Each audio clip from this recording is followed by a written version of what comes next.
kutoka utumwa hadi kuwa waziri mkuu. Daudi kutoka malishoni hadi kuwa mfalme.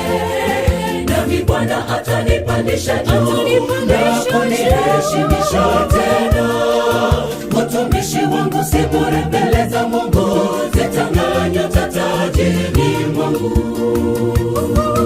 Kumbuka Yusufu kutoka utumwa hadi kuwa waziri mkuu. Daudi kutoka malishoni hadi kuwa mfalme. Nami Bwana atanipandisha juu na kuniheshimisha tena. Utumishi wangu si bure mbele za Mungu, zitang'aa nyota tajini mwangu.